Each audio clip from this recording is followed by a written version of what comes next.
Hello' future officers 19 মে 2025 চনৰ daily current affair এনালাইচিছলৈ সকলোকে স্বাগতম জনালোঁ কম্পিটিশ্যন কেয়াৰে আগন্তুক APSC পৰীক্ষাৰ বাবে ইয়াৰলি কম্পাইলেশ্যন কাৰেণ্ট এফেয়াৰো লৈ আনিছে কেৱল মাত্ৰ 99 টকাত যদিহে ইণ্টাৰেষ্টেড তেনেহ'লে আমাক যোগাযোগ কৰিব পাৰে মাহিলী কেৱল মাত্ৰ 999 টকাৰে অনলাইন গাইডেন্স প্ৰগ্ৰেম লাভ কৰিবলৈ সক্ষম হ'ব পাৰে যদিহে ইণ্টাৰেষ্টেড তেনেহ'লে আমাক যোগাযোগ কৰিব পাৰে কণ্টেণ্টত কিছু নতুনতৰে কম্পিটিশ্যন কেয়াৰ আনপ্লাগড আৰু কম্পিটিশ্যন কেয়াৰ প্লাছ দুটি চেনেল লৈ অনা হৈছে আমাক ছাবস্ক্ৰাইব আৰু ফ'ল' কৰিবলৈ নাপাহৰিব কেৱল মাত্ৰ 999 টকাত CSETৰ ফুল কোৰ্চ লৈ অনা হৈছে আপোনালোকৰ বাবে য'ত CSETৰ টেষ্ট চিৰিজ একেবাৰে ফ্ৰীতে এভেইলেবল আছে যদিহে ইণ্টাৰেষ্টেড তেনেহ'লে 7002355399ত যোগাযোগ কৰিব পাৰে পৰীক্ষালৈ যিহেতু বেছি দিন নাই আৰু যদি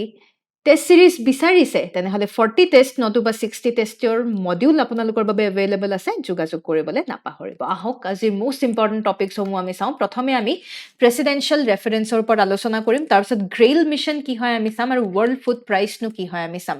প্ৰেচিডেন্সিয়েল ৰেফাৰেন্স কি হয় প্ৰেচিডেন্সিয়েল ৰেফাৰেন্স মানে হৈছে আমাৰ ৰাষ্ট্ৰপতি অৰ্থাৎ প্ৰেচিডেণ্টে যেতিয়া সুপ্ৰিম কোৰ্টৰ পৰা কিছু ৰেফাৰেন্সৰ বাবে এডভাইজাৰী যেতিয়া কিছু ৰেফাৰেন্সৰ বাবে হয়তো যেতিয়া কনসাল্ট কৰিব পাৰে তাকে আমি প্ৰেচিডেন্সিয়েল ৰেফাৰেন্স বুলি কৈছো মুঠৰ পৰা এক প্ৰকাৰৰ এডভাইচ ল'ব পাৰে সুপ্ৰিম কোৰ্টৰ পৰা আৰু এয়া ক'ত লিখা আছে এয়া লিখা আছে আমাৰ সংবিধানৰ আৰ্টিকল 143 নিউজত কেলে আহিছে নিউজত এই কাৰণে আহিছে কাৰণ আমাৰ ৰাষ্ট্ৰপতি দ্ৰৌপদী মুৰ্মু তেখেতে as per article 143 তেখেতে প্ৰেচিডেন্সিয়েল ৰেফাৰেন্স লৈছে সুপ্ৰিম কোৰ্টৰ পৰা কিছু প্ৰশ্ন উত্থাপন কৰিছে আৰু সেই কাৰণে এয়া নিউজত আহিছে ইয়াৰে হিষ্টৰিকেল কনটেক্সট চাব গ'লে it's origin is in government of India act 1935 government of India act 1935ত মেনশ্যন কৰা আছে যে যিগৰাকী গভৰ্ণৰ জেনেৰেল সেই সময়ত সেই গভৰ্ণৰ জেনেৰেলে কিছুমান লিগেল প্ৰশ্ন ফেডাৰেল কোৰ্টক সুধিব পাৰে Similar kind of system আমি কানাডাতো দেখা পাইছো য'ত সুপ্ৰিম কোৰ্টে এডভাইচ প্ৰভাইড কৰে ইউএছএও তেনেকুৱা ধৰণৰ similar kind of provision ৰাখিছে আমাৰ ভাৰতৰ সংবিধানত আৰ্টিকল 143ত মেনশ্যন কৰা আছে যে কিবা পাব্লিক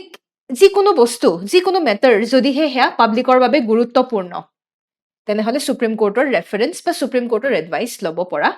যায় আৰু এয়া কেতিয়া কৰে এয়া কাউন্সিল অফ মিনিষ্টাৰ্ছৰ এডভাইচ অনুসৰিহে প্ৰেচিডেণ্টে কৰিব পাৰে this is really very important এয়া প্ৰেচিডেণ্টৰ ডিছক্ৰিশ্যনেৰী পাৱাৰ নহয় মানে ইয়াত প্ৰেচিডেণ্টে অকলে নিজাববীয়াকৈ ডিচিশ্যন ল'ব নোৱাৰে ইয়াৰ বাবে প্ৰেচিডেণ্টক কাউন্সিল অফ মিনিষ্টাৰ্ছে ইয়াক এডভাইচ কৰিব লাগিব তেতিয়াহে প্ৰেচিডেণ্টে এনেধৰণৰ ষ্টেপ এটা ল'ব পাৰিব Article 145ত কি লিখা আছে Article 145ত লিখা আছে must be heard by a bench of at least 5 judges এতিয়া judges বুলি ক'লে judgment হ'লে আমাৰ 2 bench থাকে 5 bench 7 bench তাৰপিছত আমাৰ 9 bench তেনেকুৱাকে আমাৰ bench judgesৰ সংখ্যা অনুসৰি আমাৰ এনেকুৱাকে bench কিছুমান বহে তো এতিয়া যেটা প্ৰেচিডেন্সিয়েল ৰেফাৰেন্স যেটা লোৱা হয় Article 145 অনুসৰি 5 জনীয়া জাজেছৰ বেঞ্চে এই গোটেই সিচুৱেশ্যনটো তেওঁলোকে কনসিডাৰ কৰিব লাগিব ইয়াৰ পিছত কোৰ্টে নিজৰ অপিনিয়ন প্ৰভাইড কৰিব পাৰে এটা সুপ্ৰিম কোৰ্টৰ যি অপিনিয়ন হে অপিনিয়ন প্ৰেচিডেণ্টৰ ওপৰত বাইন্ডিং নহয় অৰ্থাৎ প্ৰেচিডেণ্টে যে সেই অপিনিয়ন ফলো কৰিব লাগিব তাৰ কোনো তেনেকুৱাকে কতো মেনশ্যন কৰা নাই it's not binding just N advisory it's simply advisory in nature এটা কেৱল উপদেশ দিবৰ বাবেহে ভাল No presidential value generally followed by executive and courts. এই গোটেই বস্তুটো আমাৰ জুডিশিয়াল উইজডমক ৰেসপেক্ট কৰা বস্তুটো আমাৰ ইয়াতে ৰিফ্লেক্ট হয় এনে ধৰণৰ ৰেফাৰেন্সেস প্ৰেসিডেন্সিয়েল ৰেফাৰেন্সেস 1950s পৰা আমি প্ৰায় দেখা পাইছো দিল্লী ল এক্ট কেছৰ ক্ষেত্ৰত কেৰালা এডুকেশ্যন বিলৰ ক্ষেত্ৰত বেৰুবাৰী কেছৰ ক্ষেত্ৰত কেশৱ সিং কেছ তেনেকুৱাকে হৈছিল প্ৰেসিডেন্সিয়েল পোল কেছত হৈছিল বিভিন্ন ধৰণৰ স্পেশাল কোৰ্ট বিল কেছ আমাৰ আছিল 3 জাজেছ কেছৰ থাৰ্ড জাজেছ কেছত আমাৰ প্ৰেসিডেন্সিয়েল ৰেফাৰেন্স লোৱা হৈছিল ৰাম জন্মভূমি ৰেফাৰেন্সৰ ক্ষেত্ৰতো লোৱা হৈছিল তো বিভিন্ন ধৰণৰ আমি ৰেফাৰেন্স দেখা পাইছো এই ৰেফাৰেন্সসমূহ কেতিয়াবা প্ৰয়োজন অনুসৰি হয়তো আপোনালোকে মেইনছত ব্যৱহাৰ কৰিব পাৰে গোটেইবোৰটো ডেফিনেটলি নট ইম্পৰ্টেণ্ট ইয়াৰ ভিতৰত যেটো আপোনালোকে পছন্দ কৰে প্ৰেসিডেন্সিয়েল ৰেফাৰেন্সৰ ওপৰত যদি মেইনছত প্ৰশ্ন খুদে যিকোনো এটা কেছ আপোনালোকে হয়তো আনসাৰ ৰাইটিংত ব্যৱহাৰ কৰিব পাৰে কাৰেন্ট বৰ্তমান আমাৰ প্ৰেসিডেন্টে কি কাৰণে ৰেফাৰেন্স লৈছে ৰিসেন্টলি খুব এখন ডিবেটফুল সিচুৱেশন এখন হল যত দুজনীয়া জাজেছৰ বেঞ্চে কি কলে দুজনীয়া জাজেছৰ বেঞ্চে শুননি এটি দিলে যে আৰ্টিকল 200 আৰু আৰ্টিকল 201 ইন্টাৰপ্ৰিটেশনৰ কথা কলে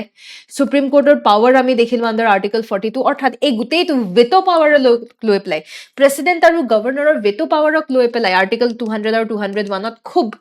মাজতে বিতৰ্কৰ সৃষ্টি হয় আৰু সেই বিতৰ্কৰ সৃষ্টি যেহেতু হৈছে ইউনিয়ন আৰু জুডিশিয়াৰীৰ মাজত কিছু ডিবেটফুল সিচুৱেশন আমি দেখা পালো ভেটো পাৱাৰক লৈ পেলাই আৰু এই যে ভেটো এই পকেট ভেটোক লৈ পেলাই আলটিমেটলি প্ৰেসিডেন্সিয়েল ৰেফাৰেন্স লোৱা আমি দেখা পাইছো প্ৰিলিমছ প্ৰেক্টিস কোৱেশ্চন আপোনালোকৰ বাবে which of the following articles of the Indian Constitution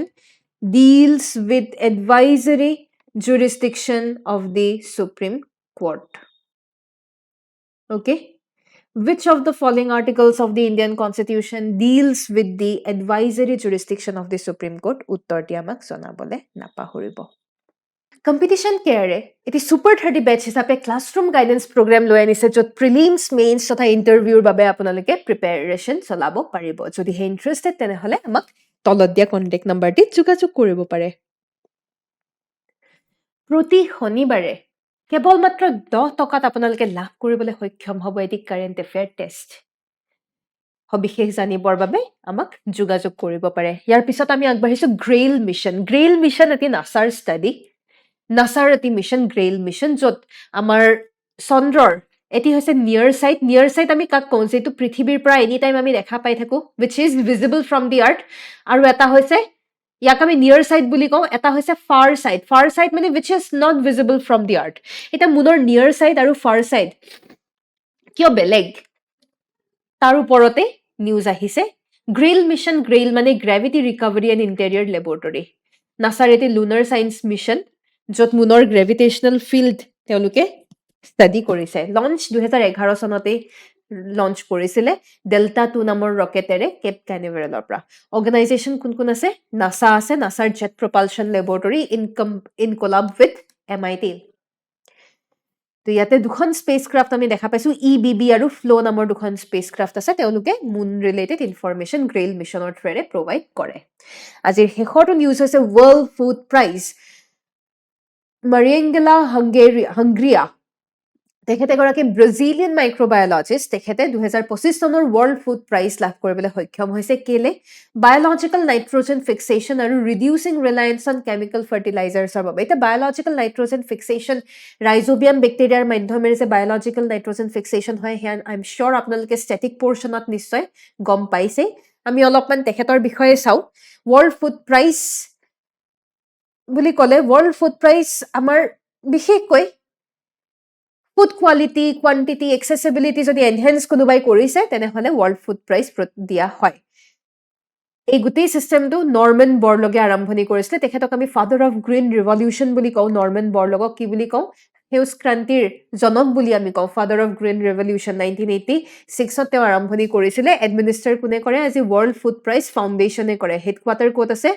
Halls of Laureates Des Moines Loa US ত আছে first laureate MS Swaminathan very important তেখেত হৈছে আমাৰ father of Indian green revolution MS Swaminathan প্ৰথমবাৰৰ বাবে world food prize লাভ কৰিবলৈ সক্ষম হৈছিলে এটা বৰ্তমান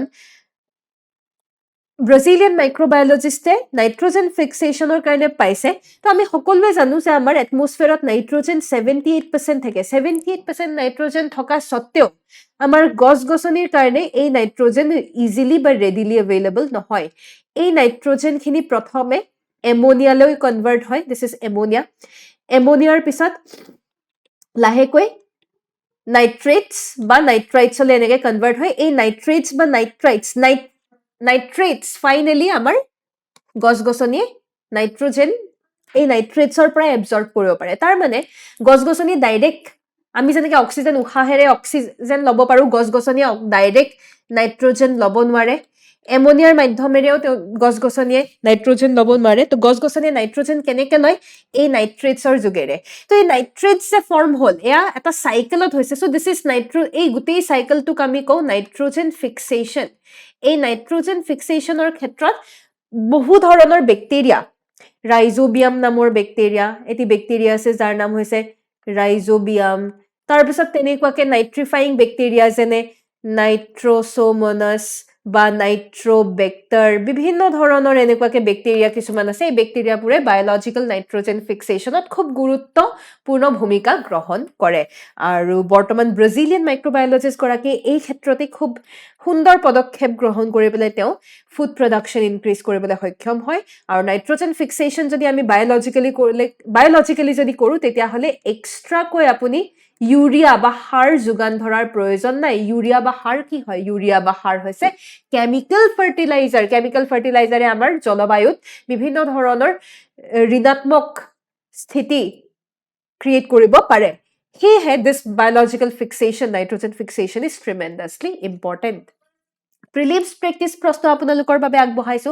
মাৰিয়েংগেলা Hungria Brazilian microbiologist won the 2025 World Food Prize established in 1986 by Nobel laureate Norman Borlaug. First laureate is M.S. Swaminathan. উত্তৰ নিশ্চয় গম পাইছেই তেনেহ'লে আমাক উত্তৰ জনাবলৈ নাপাহৰিব আৰু যোৱা খণ্ডৰ প্ৰিলিমছ প্ৰেক্টিছ প্ৰশ্নৰ উত্তৰসমূহ আমি চাওঁ নাবাৰ্ডৰ ওপৰত আছিলে established in 1982 based on recommendations of V. Shivaraman Committee. It is a department under Ministry of Agriculture and Farmers Welfare. No, it's under Ministry of Finance. Finance Ministry under it. Statement 2 is wrong. So 1 Huddha. Tarpisat, NABARD provides refinance to support rural infrastructure project. Headquarter, New Delhi. No, so ami gom palo 1 and 3 Huddha. Blue collar workforce trend or upor prashno asile. Report indicates that blue collar wages are growing at an annual rate of 7 to 8% across all sectors. No, 5 to 6% approximately. 7 to 8% to 1 bhul. E-commerce sector has witnessed highest wage growth among all sectors. Definitely, this is right. Hiring intent for blue collar roles has declined due to automation. No, in fact, increase hai hoye ase. Jimane no ho kyo? Skill thoka manu ketiao life at mar nakhai. He karne, this is wrong. 2 only is correct answer. Operation Black Forest, 21-day high-intensity counter-insurgency mission targeting Maoist stronghold. Objective is to dismantle Naxal headquarter and operational infrastructure conducted along Chhattisgarh-Telangana border. Tinuta statement Huddha. AI আছিল আজিৰ সবিশেষ কিবা enquiry থাকিলে আমাক যোগাযোগ কৰিবলৈ নাপাহৰিব ইয়াকে কৈ ধন্যবাদ জয় আই অসম